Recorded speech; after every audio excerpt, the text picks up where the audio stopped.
शिव काशी कैसी भई तुम्हारे अजहू हो शिव ले विचार। जोआ चंदन अगर पान घर घर सुमृत होत पुराण। बहुविधि भवने लागू भोग ऐसो नगर कोलाहल करत लोग। बहुविधि प्रजा लोग तोरते ही कारण चित ढीठ मोर हमरे बलकवा की है ज्ञान तोहरा को समझावयान। जो जेहि मन से रहल आय जीव का मनन कहु कहाँ समाय ताकर। जो कछु हो काज ताहि दोष नहीं साहेब लाज। हर हर सित सो कहल भेव जहाँ हम तहाँ दूसरा ना केव दिनाचार मन धर हो धीर जस देखें तस कहें कबीर। नमस्कार दोस्तों, मैं अविनाश दास रेशनल कबीर यूट्यूब चैनल में आप सबका हार्दिक स्वागत करता हूं। साथियों, यदि चैनल को सब्सक्राइब नहीं किए हैं तो सब्सक्राइब जरूर करें, शेयर करके अपने सभी ग्रुपों में सभी साथियों तक पहुंचाएं। बेल आइकन को प्रेस करें, ऑल नोटिफिकेशन ऑन रखें ताकि हर नया अपडेट आप तक पहुंच सके। लाइक और कमेंट जरूर करें दोस्तों। जैसा कि आप जानते हैं, इस चैनल का उद्देश्य किसी भी जाति धर्म संप्रदाय या व्यक्ति विशेष को आहत पहुंचाना नहीं है। इस चैनल का उद्देश्य है दोस्तों भारत में जन जन में तार्किक बुद्धि को प्रमोट करना, देश में वैज्ञानिक चेतना को स्थापित करना और देश दुनिया की उन्नति में प्रगति में अपना भागीदारी सुनिश्चित करना। साथियों, सतगुरु कबीर साहिब की परंपरा में राम भक्ति, कृष्ण भक्ति और हरि भक्ति आदि पर बहुत ज़्यादा चर्चा आपको देखने को मिलती है, लेकिन शिव भक्ति पर चर्चा कम है। तो मैं आज महाशिवरात्रि का दिन होने के नाते इसी विषय पर थोड़ी चर्चा मैं करूंगा। एक जगह आया है, शिव माते हरि चरण सेव, कली माते नामा जय देव। तो वहाँ पर दोस्तों शिव को विष्णु राम तथा कृष्ण के उपासना करने वाला चित्रित किया गया है। इसका कारण ये है कि सतगुरु कबीर साहिब के समय में एक अध्यात्म रामायण नाम की जो किताब है, संस्कृत में वो छप चुकी थी। उस किताब में शिव अपने पत्नी पार्वती को राम की कथा बताते हैं और अपने आप को राम का भक्त बताते हैं। और शायद उसी के प्रभाव में आकर के कालांतर में रामचरितमानस की रचना हुई, जिसमें पार्वती शिव जी का संवाद है और शिव जी राम जी के कथा बता रहे हैं। तो साथियों, कबीर साहिब के समय में रामचरितमानस तो नहीं आया था, लेकिन अध्यात्म रामायण आ चुका था। उसी के आधार पर वहाँ कुछ चर्चा हुई है। आजकल तो शिव भक्ति इतना ज़्यादा छत्तीसगढ़ में फैल रही है, एक अभी वक्ता आने वाले हैं, वैसे कई शहरों में उनका कार्यक्रम हो चुका है शिव महापुराण का, जो शिव के बहुत सारे कहानी बता करके जनता को अपने धर्म में भर्ती करते हैं। एक से हिंदू होने के नाते दोस्तों, हिंदू और हिंदुत्व के संबंध में कुछ न कुछ तो हम लोग भी अनुभव रखते ही हैं। शास्त्रों में गहरा पैठ न रखते हुए भी कम से कम व्यवहारिक जीवन का अनुभव तो होता ही है, क्योंकि जो जहाँ पैदा होता है उसको भली भांति जानता ही है। तो दोस्तों, गली गली में शिव भक्ति है और शिव भक्ति के नाम से तरह तरह की अंधविश्वास फैला हुआ है। शिव की महिमा के बारे में, शिव के तांडव के बारे में तरह तरह के अंधविश्वास फैला हुआ है।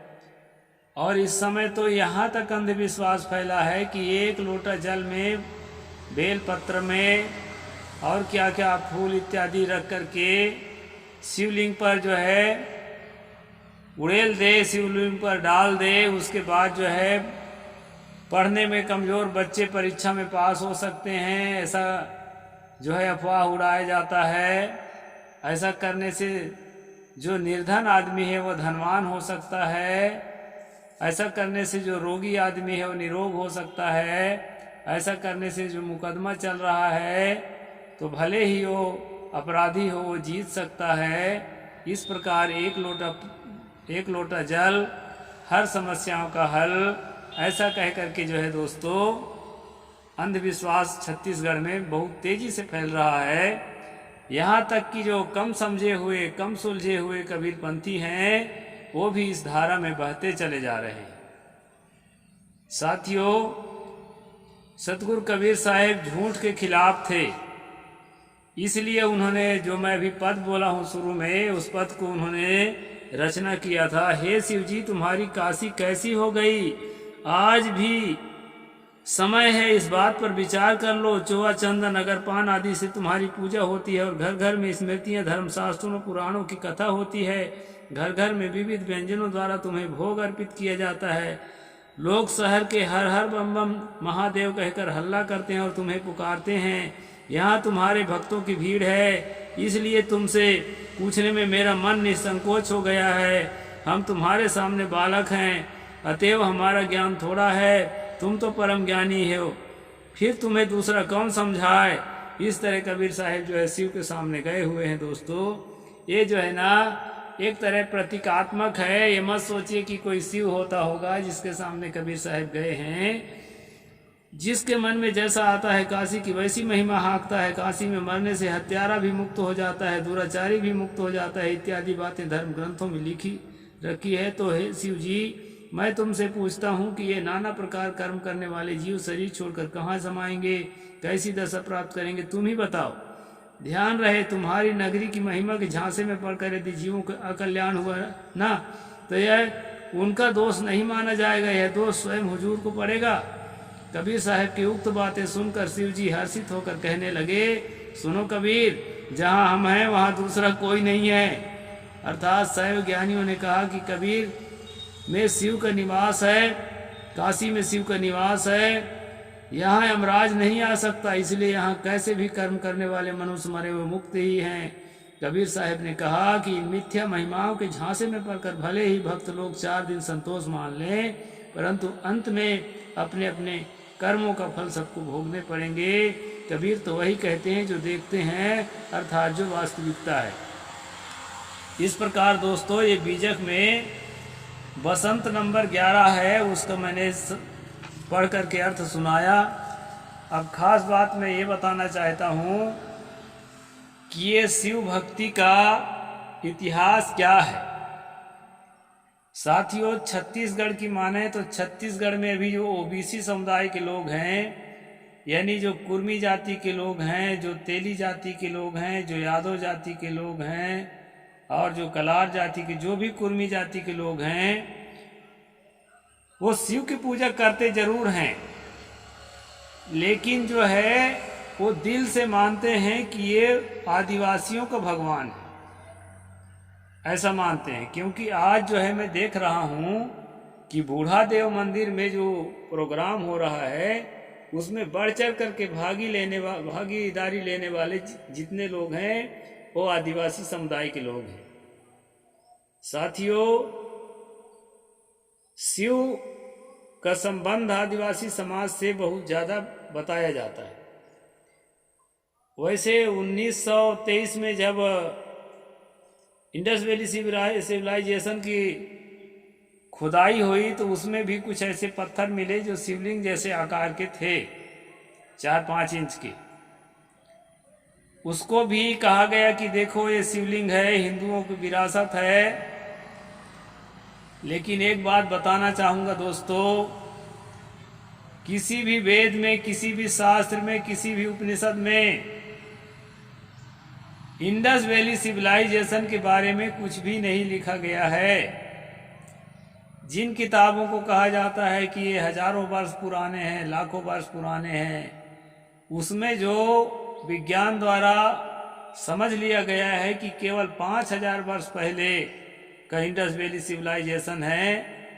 तो हजारों वर्ष पुरानी बात लिखने वाली किताबें और आज तक की बातें लगातार लिखने वाली किताबें, भविष्य पुराण को देखें तो उसमें गांधी और क्या नाम के वर्तमान के जो नेता हैं उन सब के वर्णन है। तो इतना प्राचीन काल से लेकर के और आधुनिक काल तक की बातें जब सब कुछ आए हैं, तो उसी बीच में इंडस वैली सिविलाइजेशन छूट कैसे गया, जबकि ये दावा करते हैं कि वहां शिवलिंग पाया गया है।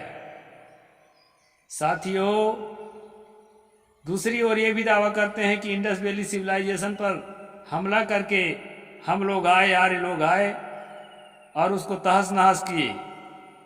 तो जब आपने उसको तहस नहस किया, इसके बाद उसमें कोई बसा नहीं है, तो तहस नहस करने के पहले तो आप उसमें शिवलिंग स्थापित नहीं करे होंगे। तो दोस्तों, ये फेक न्यूज का फैक्ट चेकिंग करेंगे ना तो सब कुछ समझ में आपको आ जाएगा। इंडस वैली सिविलाइजेशन दरअसल भारत के मूल निवासी आदिवासियों की सभ्यता थी। हड़प्पा, मोहनजोदड़ो, राखीगढ़ी इत्यादि जो भी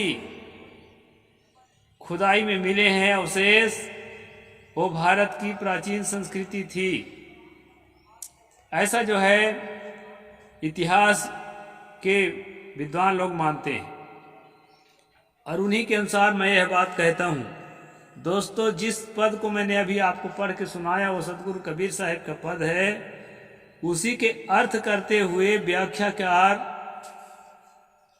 पूज्य संत श्री अभिलाष साहेब जी ने यहाँ पर लिखा है, जो कि बहुत ही समझने योग्य है। मैं उस बात को आपके सामने रखता हूँ।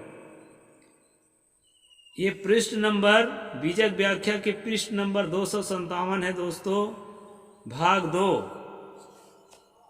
बीजक व्याख्या सेकेंड पार्ट का जो है बसंत 11 के अर्थ में है, आया है 257 पृष्ठ में। इसको आप देख सकते हैं। वैदिक ऋषि लिंग पूजक नहीं थे। वैसे भी वेदों में राम भक्ति, शिव भक्ति इत्यादि की चर्चा नहीं पाई जाती है, ये सभी जानते हैं। तो वैदिक ऋषि लिंग पूजक नहीं थे। आर्य समाजी लोग आज भी जो है किसी भी प्रकार के पत्थर के, किसी प्रकार के धातु के पुतला पुतली का पूजा नहीं करते हैं और वो वेद को कट्टरता से मानते हैं। इससे भी आप सहज समझ सकते हैं कि वैदिक ऋषि लिंग पूजक नहीं थे। वे ऐसे भी किसी शिव की पूजा नहीं करते थे जो बैल पर बैठता हो, सिर पर गंगा तथा अर्धचंद्र धारण करता हो, राख लगाता हो, जिसके साथ उसकी पत्नी हो पार्वती या सती। इस प्रकार के वेदों में कहीं भी वर्णन नहीं मिलते हैं। ये वेदों पर वेद क्या कहते हैं नाम की किताब लिखने वाले लेखक जो उसके नस नस जानते हैं, उनके हवाला दे करके मैं आपको बता रहा हूं दोस्तों। वेदों में रुद्र है, शिव नहीं है, रुद्र है। और रुद्र क्या है? तूफानों का देवता है। मतलब एक कल्पना है कि तूफान चलाने वाला एक देवता है, उसको रुद्र कहते हैं। और उसी रुद्र को दोस्तों इसमें विलय कर दिया गया है, किसमें? आदिवासियों के शिव में। उसको विलय करके उसको, ब्राह्मणों में एक चीज पाई जाती है, वो किसी को भी अपना लेते हैं। तथागत बुद्ध को अपना करके अपना परमात्मा का 9वां अवतार घोषित कर दिए। कबीर साहब को अपना करके अपने भगवान के भक्तों का अवतार घोषित कर दिए। ध्रुव का अवतार, प्रहलाद का अवतार, इस तरह किसी को भी अपना लेते हैं। ये लोग अपना लेते हैं दोस्तों, लेकिन अपना करके उसमें लीडरशिप स्वयं करने लगते हैं और उसको अपना गुलाम बना लेते हैं। ये है ब्राह्मणवाद की संस्कृति। तो साथियों, वहाँ जो है वेदों में जो रुद्र है, वो रुद्र तूफान का देवता है। उसको जो है किसमें? शिव को उसमें विलय कर लिए और रुद्र और शिव को एक ही बताने लगे। केवल तूफान का देवता है। लिंग पूजकों को वैदिकों ने शिष्ण देवाह कह करके और उनकी निंदा की है। वेद और वैदिक साहित्यों में लिंग पूजकों को, आदिवासियों को निंदा किया गया है दोस्तों कि वो जो है शिष्ण देवाह हैं, यानी कि शिष्ण पूजक हैं, ऐसा कह करके। अतएव ऐतिहासिक अध्येताओं ने निष्कर्ष निकाला है कि भारत के आदिवासी लिंग पूजक थे जो अनार्य थे। अतएव आर्यों के आने के बाद भी काशी में अनार्यों द्वारा लिंग पूजा होती रही। अब यहाँ एक विशेष चीज है दोस्तों, काशी में जो, वाराणसी में जो सबसे बड़ा स्थान है वो जो है, कहना चाहिए कि जो